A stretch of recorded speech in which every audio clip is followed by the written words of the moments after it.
got Hunter Nourzad. Y'all good? Y'all ready? Go for Hunter. Hey Hunter, how's it been so far? Just getting settled in and experienced the last couple of days in camp. It's been good. It's been really fun. Obviously, it's intense, but that's just part of it, and I think it's just been a really enjoyable experience so far. What's it like having a couple of other guys going through this, like Kingsley and CJ, that you've got 3 draft picks on the offensive line that you guys kind of lean on, and you're getting to know each other? Yeah, I think not even just the draft picks. The entire offensive line room that's here is very cohesive, and we all have great relationships with each other.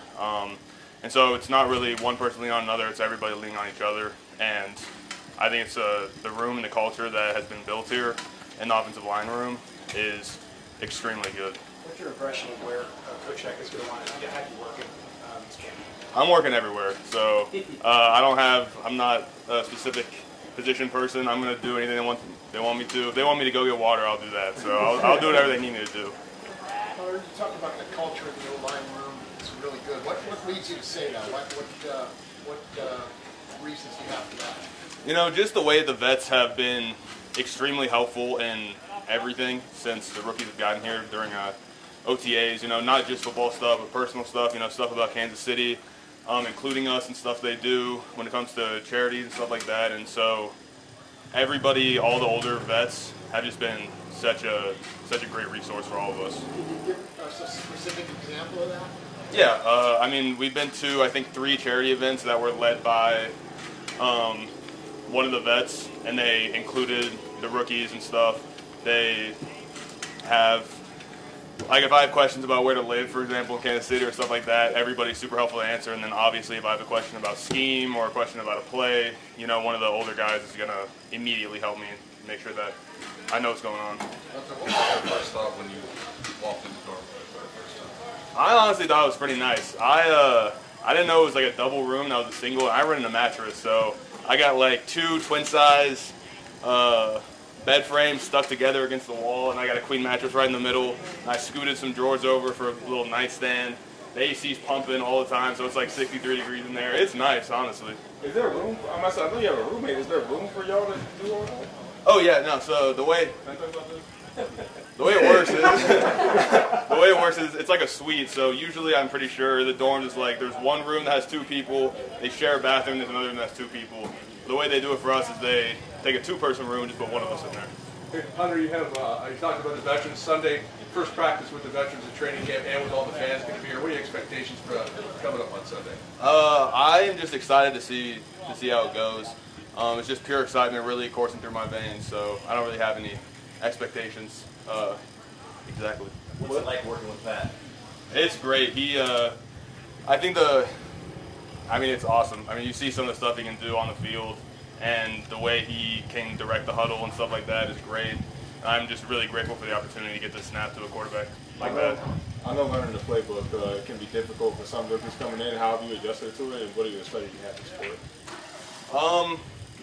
I study a lot. It's a lot of repetitive note-taking and drawing plays up and scheme, trying to get mental reps in my notebook rather than being out in the field.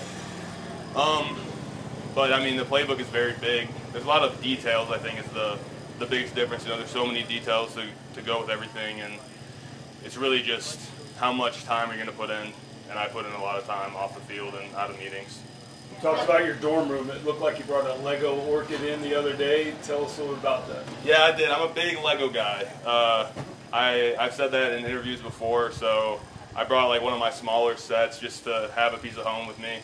It's a Lego orchid, but I have like a bunch of Lego sets. So that was it's just something to, keep you centered. Is that, I'm actually going to be Legos, and what was in the Ultra bag also?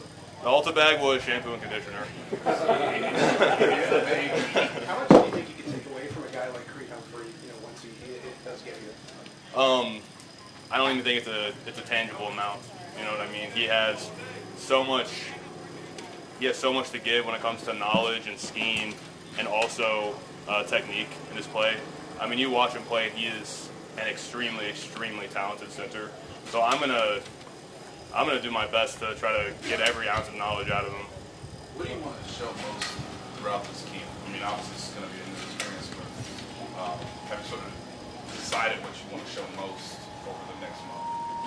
I think that it's a common theme with most rookies. I just want to show that I can hang with these guys and I can compete at a high level, and I'm gonna do everything I can in my power to do that.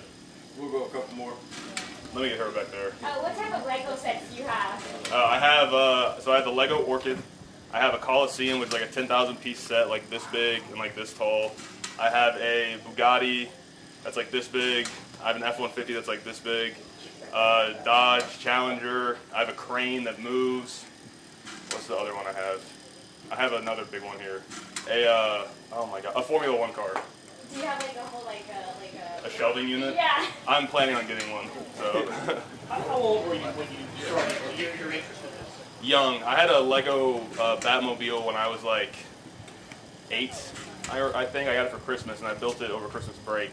And then, being an 8-year-old, I was clumsy, and I remember dropping it down the stairs, and just raw emotion. That's all that happened when I dropped it. Last one right here, DJ. So I'm gonna say Legos. You got the Legos, you got the Monster, you got the Ultra, and the constant note taking. Just what's the best way for you to learn? And you got the engineering background also. So what's the best way for you to learn and kind of process all that? I think the best way for me to learn is to take in like all the information, for example, during meetings, and then go back on my own and start organizing it in a way that makes sense to me, and using my own words to reflect on what I learned, and just honestly just repetition, just doing stuff over and over, writing stuff down over and over again, and it takes a lot of time, but it's what I'm here to do. So. Perfect. Thanks, Hunter. Thank you, guys.